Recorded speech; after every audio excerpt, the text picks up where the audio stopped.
Topic का नाम है मुगल शासक बाबर। कल के वीडियो में आपको राणा सांगा के बारे में पढ़ाया गया था। राणा सांगा वर्सेज बाबर दोनों को पढ़ना आवश्यक है। तो हम बाबर के बारे में कविता के माध्यम से जान लेते हैं।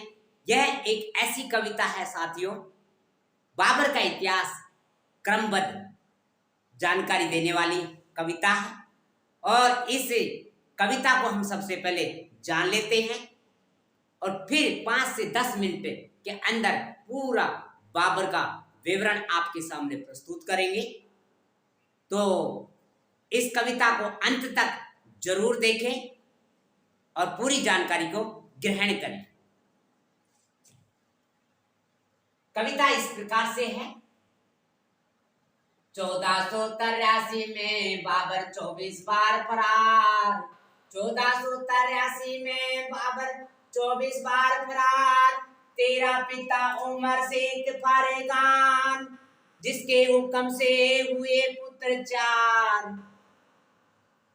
हुमायूं का मास्करी और हुए हिंदाल, भारत पर आक्रमण किया 5 बार।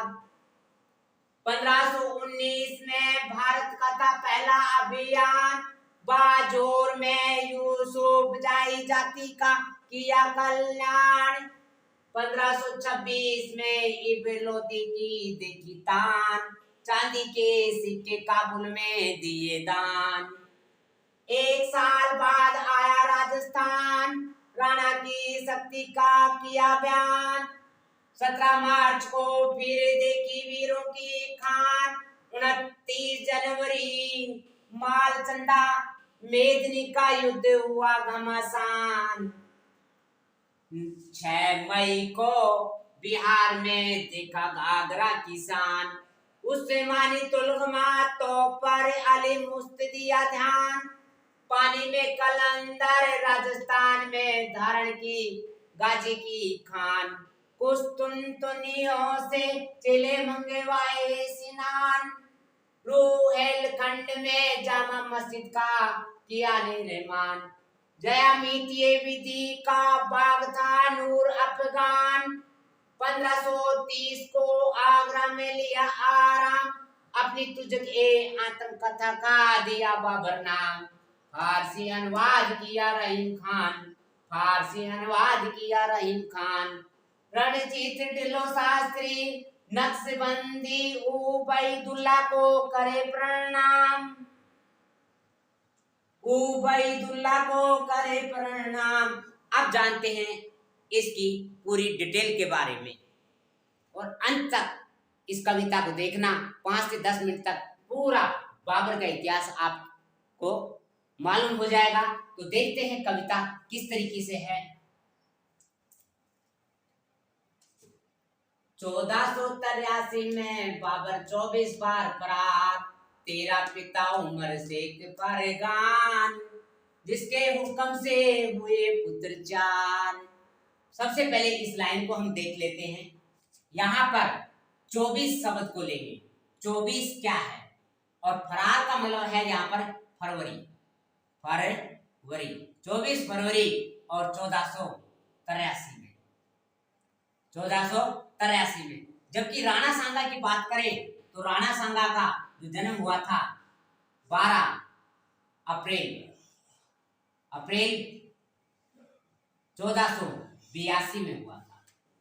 राणा सांगा बड़ा था और यहाँ पर मुगल शासक बाबर छोटा था।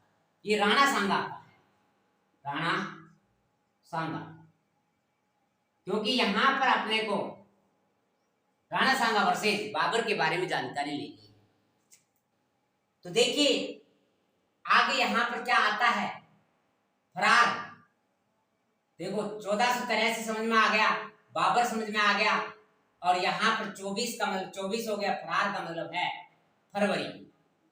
अब यहाँ पर तेरा पिता उमर शेख फरगान, तेरा पिता उमर शेख फरगान, इसका पिता का नाम था क्या था? इसका पिता का नाम जो उमर शेख फरगान था क्या था? उमर शेख जो फरगना देश था, फरगना देश का राजा हुआ करता था। किस देश का? फरगना में इसका जन्म हुआ था और फरगना राज्य का शासक था। कौन? उमर शेख फरगान, उमर शेख मिर्जा कह सकते हैं। उमर शेख मिर्जा किसका? फरगना राज्य का राजा हुआ करता था। और इसका बाबर का जो जन्म है कहाँ हुआ था? फरगना में हुआ था। ये बाबर क्या था? तुर्की जाति का चंगताई वंश का था। किसका था? तुर्की जाति का था। तुर्की जाति होती है। और चंगताई वंश का था। कौन? बाबर जो था तुर्की जाति का और चंगताई वंश का था। अब जानते हैं आगे। यहाँ पर पिता उमर शेख फरगान हो गया, जिसके हुक्म से हुए पुत्र 4। अब इसके किसके हुक्म से? बाबर के हुक्म से 4 पुत्र होते हैं, अर्थात बाबर के 4 पुत्र थे। तो 4 पुत्र कौन कौन थे उसके बारे में हम जान लेते हैं। और जो बाबर था जब फरगना की गद्दी पर बैठा था, फरगना की गद्दी पर बैठा था उस समय 8 जून 1494 में बैठा था। 8 जून 1494 में। उस समय ये 11 वर्ष का था। कितने वर्ष का था? 11 वर्ष का था। और 11 वर्ष से और 500 ये कहें कि 1504 में ईस्वी में काबुल पर अधिकार किया। काबुल पर अधिकार किया। किसने? बाबर ने काबुल पर अधिकार कर लिया। और मुगल वंश का संस्थापक बाबर था। तो मुगल वंश का संस्थापक किसको माना जाता है? बाबर को संस्थापक।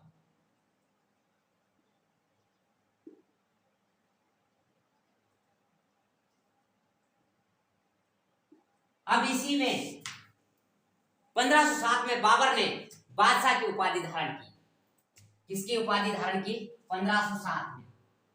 1507 में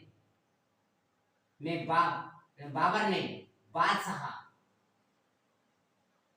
की उपाधि धारण की 1507 में।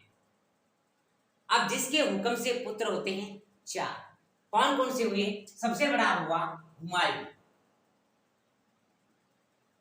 हुमायूं होता है। हुमायूं फिर होता है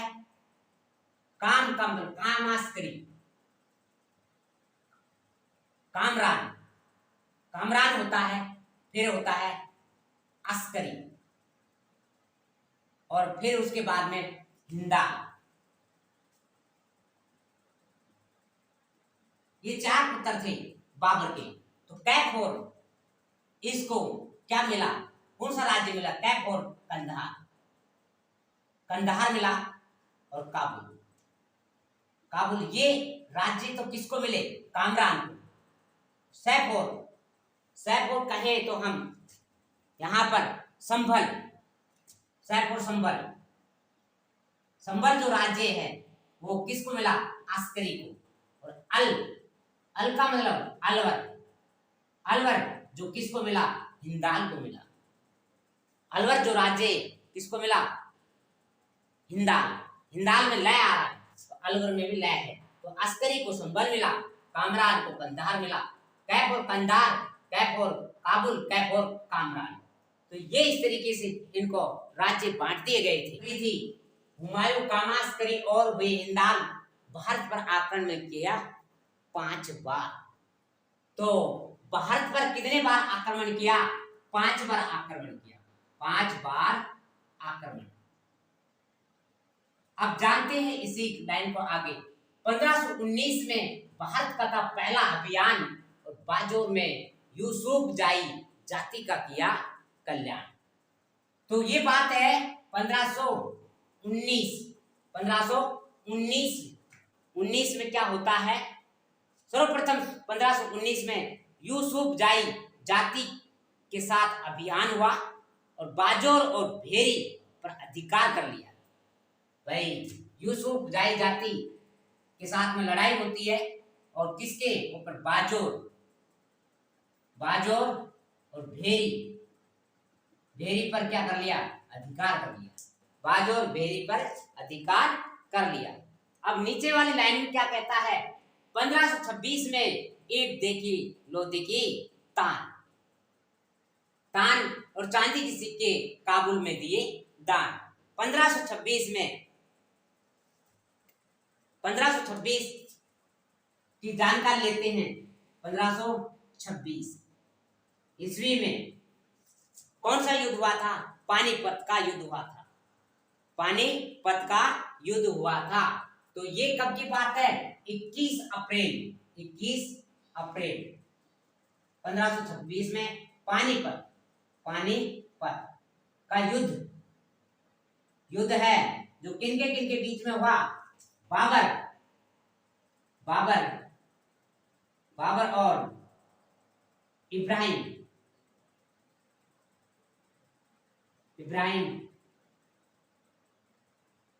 लोदी। तो इसमें बाबर जीत जाता है। कौन जीत जाता है?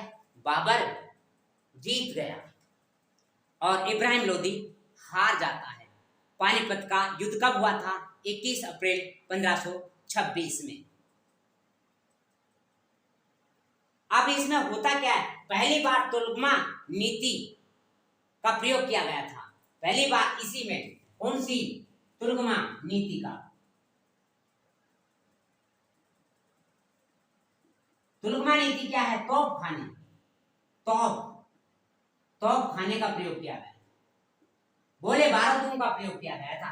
कौन सी युद्ध में? पानीपत का प्रथम युद्ध हुआ था। इसमें तोप खानों का प्रयोग किया गया था।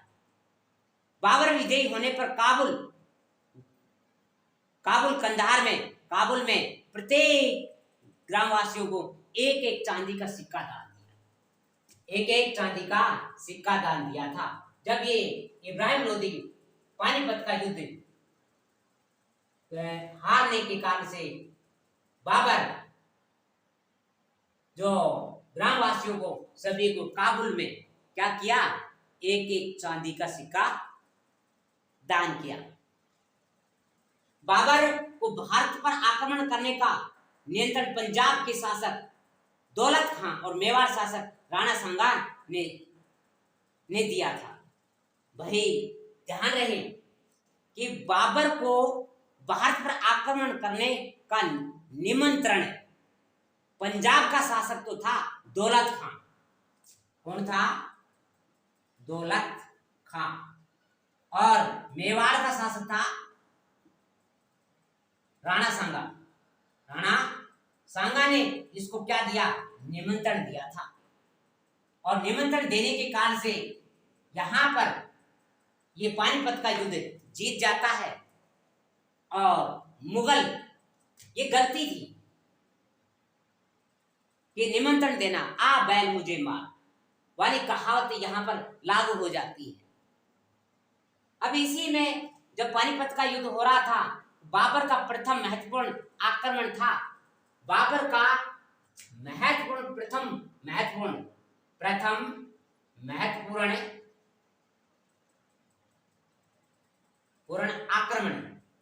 आक्रमण कौन सा था? 1526 का था, अर्थात पानीपत का युद्ध था। इब्राहिम लोदी मध्यकाल का प्रथम शासक था जो युद्ध स्थल में मारा गया। भाई इब्राहिम लोदी है जो युद्ध स्थल में ही मारा गया था।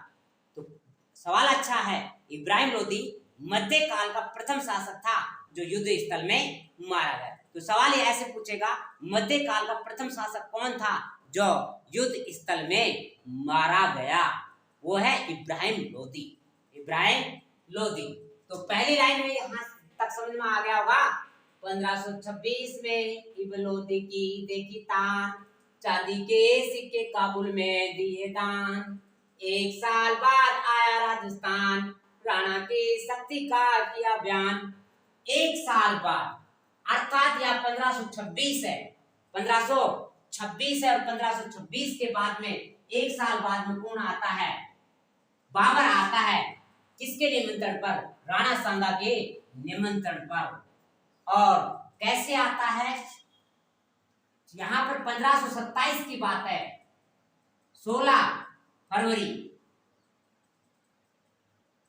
1527 को देखो क्या लिखा है, 1 साल बाद आया राजस्थान, राणा सांगा की शक्ति का क्या बयान।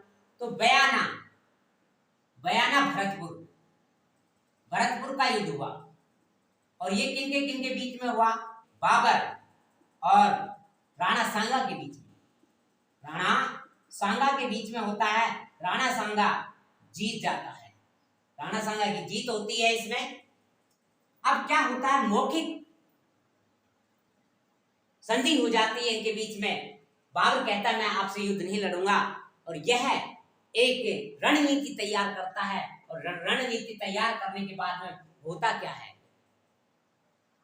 अब रणनीति में हुआ ये कि अपने यानी सेना को संगठित किया, और सेना को संगठित करके 17 मार्च फिर लिखा है यहाँ पर राणा सांगा की शक्ति का किया बयान राणा सांगा की शक्ति का बयान किया जाता है, बताया जाता है। बयान का मतलब यहाँ बयाना है।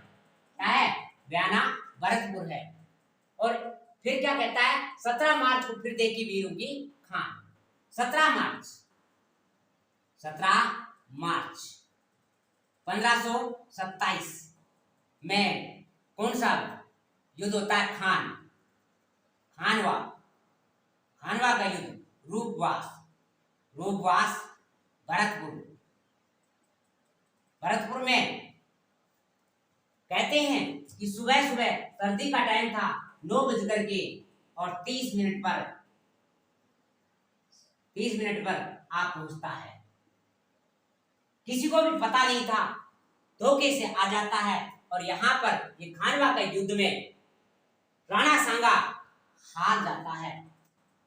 तो ये खानवा का युद्ध हुआ था, राणा सांगा और किसके बीच में? बाबर के बीच में हुआ। बाबर जीत गया। बाबर क्या हो गया? जीत गया। अब यहाँ पर कहते हैं कि ये खानवा का युद्ध है जो भारत के इतिहास का मोड़ बिंदु कहलाता है। और खानवा का युद्ध मेवाड़ की कमर को तोड़ दी।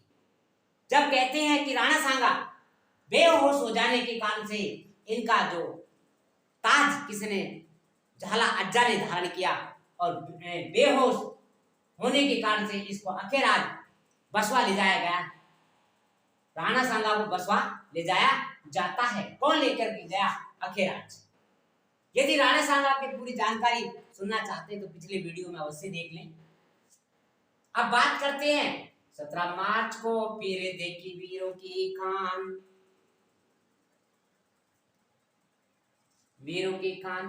29 जनवरी मालचंदा मेदिनी का युद्ध हुआ घमासान। यहाँ पर बात आती है कि अब क्या होता है, और इसी युद्ध में जो खानवा का युद्ध हुआ था इसमें जिहाद या धर्म युद्ध का नारा दिया गया था। मुसलमानों पर लगने वाला तमगा कर को हटा दिया। मुसलमानों पर लगने वाला तमगा जो कर था उसको हटा दिया गया। अब बात करते हैं यहाँ पर 29 जनवरी मालचंदा मेदिनी का युद्ध हुआ घमासान। तो ये 29 जनवरी अब इसके बाद में क्या आएगा? 28 आएगा, क्योंकि मार्च आ गया, जनवरी 1528 ईस्वी में। तो चंदेरी का युद्ध, चंदा का मतलब यहाँ पर है चंदेरी का युद्ध। चंदेरी का युद्ध किनके बीच में हुआ? मेदिनी राय और बाबर के बीच में हुआ। किसके बीच में? मेदिनी राय और बाबर के बीच में ये युद्ध होता है, चंदेरी का युद्ध। बाबर विजयी हो जाता है, जिहाद धर्म की घोषणा करके सैनिकों में दम भर दिया। जिहाद धर्म की घोषणा इसमें भी करता है। चंदेरी के युद्ध के बाद बाबर राजपूतों के कटे हुए सिरों में मीनार बनवाई, जहां जिहाद का नारा दिया। फिर क्या हुआ, चंदेरी का जो युद्ध हुआ था, जब राजपूत जो सैनिक थे उनके जिनके सिर कटे थे उनसे उसने क्या बनवा दी, मीनार बनवा दी और जिहाद का नारा दिया। किसका नारा दिया, जिहाद का नारा दिया। अब यहां पर बात करते हैं 6 मई को बिहार में देखा घाघरा की शान, उस्मानी तुलगमा तो पर अली मुस्तदिया ध्यान। 6 मई की बातें आती हैं तो देखते हैं क्या है 6 मई में। अब 6 मई 1528 ईस्वी में बिहार में देखा घाघरा की शान, घाघरा का युद्ध। बिहार में किसका युद्ध हुआ, घाघरा का युद्ध।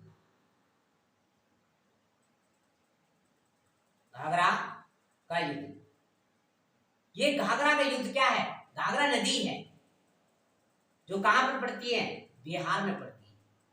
ये किन के बीच में हुआ, बाबर और बिहार बंगाल की संयुक्त अफगान सेना के बीच में हुआ। बाबर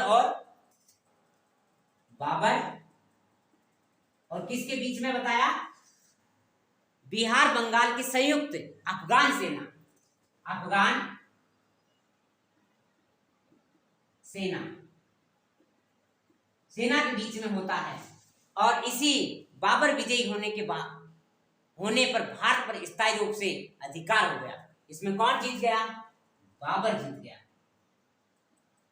और भारत पर स्थायी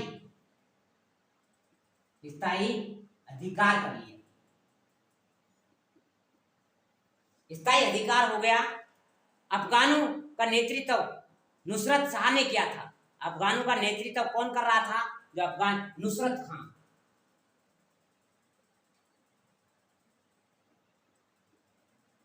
नुसरत खान ने किया था नेतृत्व।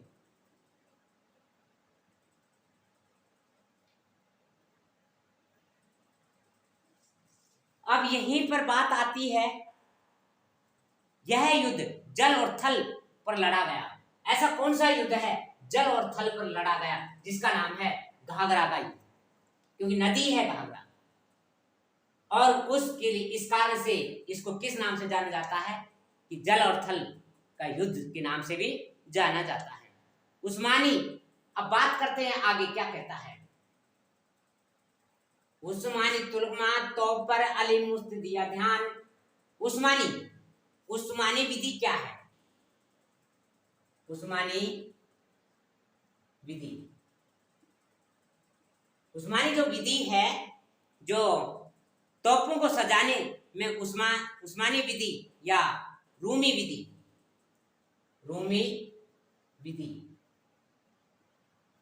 भाई क्या कहा कि तोपों को सजाने में उस्मानी विधि या रूमी विधि का प्रयोग किया गया था। तोपों को सजाने में उस्मानी विधि या रूमी विधि का प्रयोग किया गया था। अब बात करते हैं आगे जान लेते हैं।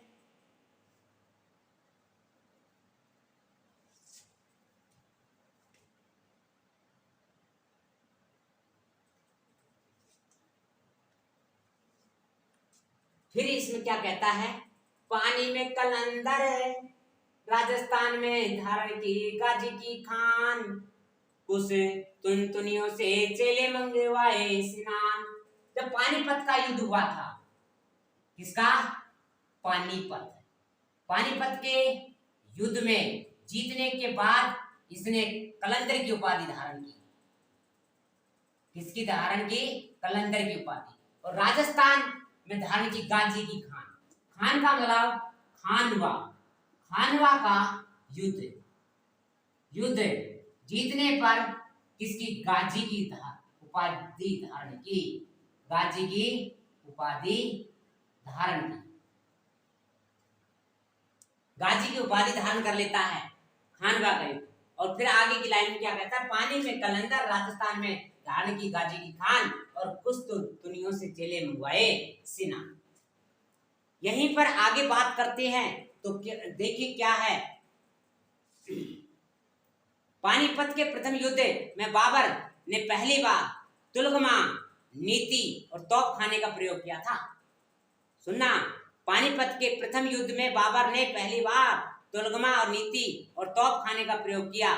बाबर ने तुलगमा युद्ध पद्धति उज़बेकों से ग्रहण की थी। कहां से की थी? उज़बेकों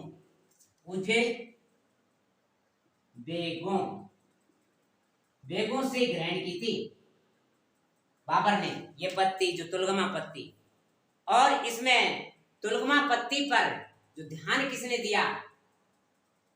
अली मुस्त ने दिया ध्यान। यहाँ पर उस्मानी तुलगमा तोप पर जो अली मुस्त था उसने ध्यान दिया था। अली मुस्त दो थे ये, एक तो था उस्ताद अली, उस्ताद अली, और एवं एक था जिसका नाम है मुस्तफा का मतलब है मुस्तफा ने किसके ऊपर ध्यान दिया था?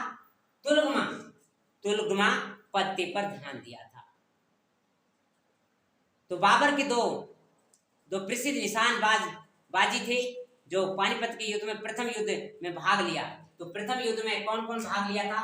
उस्ताद अली और मुस्तफा ने तुलगमा पत्ती को अपनाया। किसको अपनाया?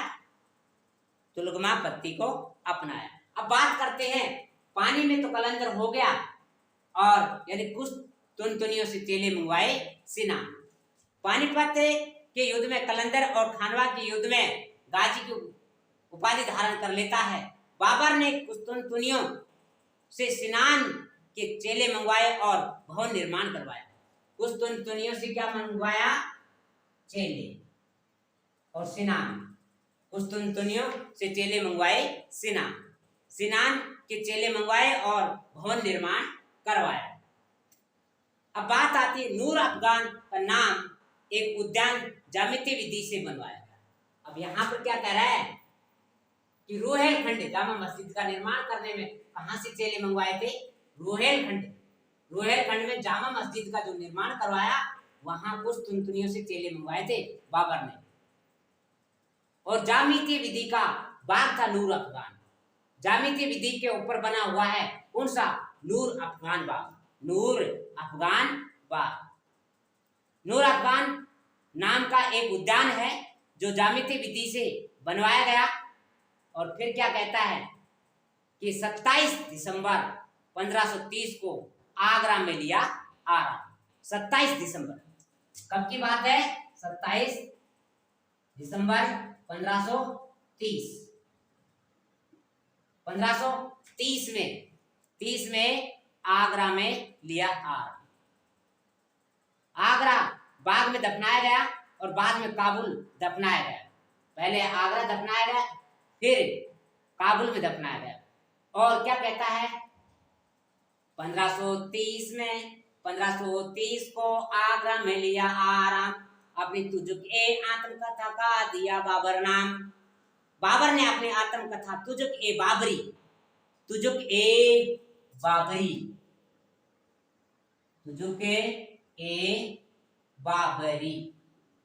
आत्मकथा लिखी। तुझक ए बाबरी नामक क्या लिखी? आत्मकथा लिखी। और आत्मकथा का क्या नाम दिया? बाबर नाम। बाबर का मतलब बाबरनामा।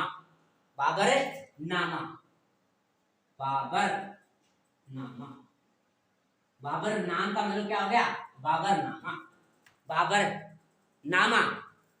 नामा क्या देता है इसमें?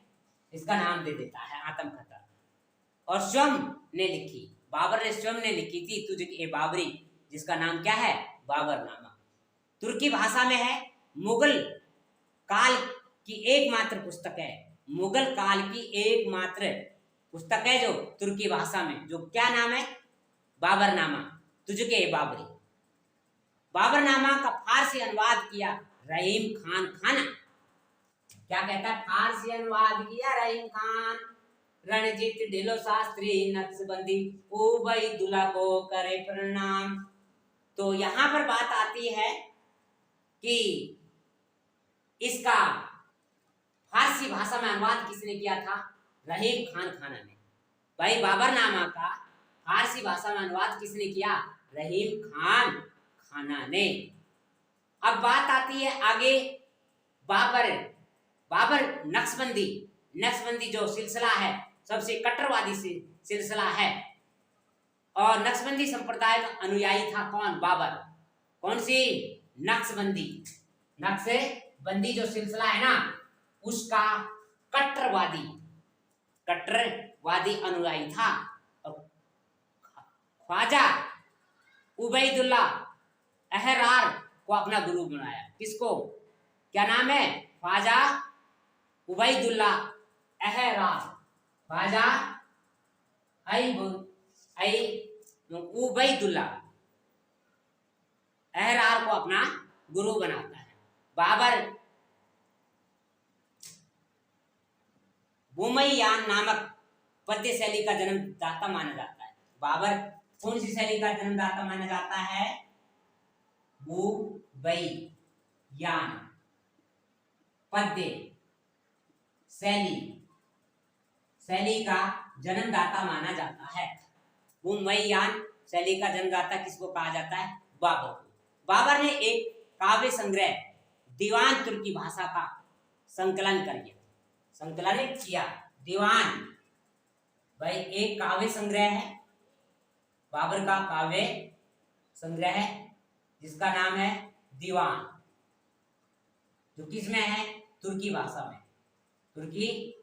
में है, का संकलन किया। संपत्ति की बात करें तो यहाँ पर कामरान कैफोर काबुल कंधार और अस्करी संभल मिला, और हिंदाल को अलवर और मेवाड़ की जागीरदारी दी गई। अलवर और मेवाड़ की जागीरदारी दी गई। बाबर बगीचा निर्माण की 4 बागपत्ती भारत लेकर के आए थे। कितनी? 4। बगीचा निर्माण की 4 पत्ती लेकर के आए थे, और 4 पत्ती। हालांकि बगीचे में निर्मित इमारतों में पहली इमारत सिकंदर लोदी का मकबरा मानी जाती है। भाई हालांकि बगीचे में निर्मित इमारतों में पहली इमारत सिकंदर लोदी का मकबरा माना जाता है। बाबर ने सेनापति मीर बाकी के द्वारा अयोध्या में बाबरी मस्जिद का निर्माण करवाया। मीर बक्की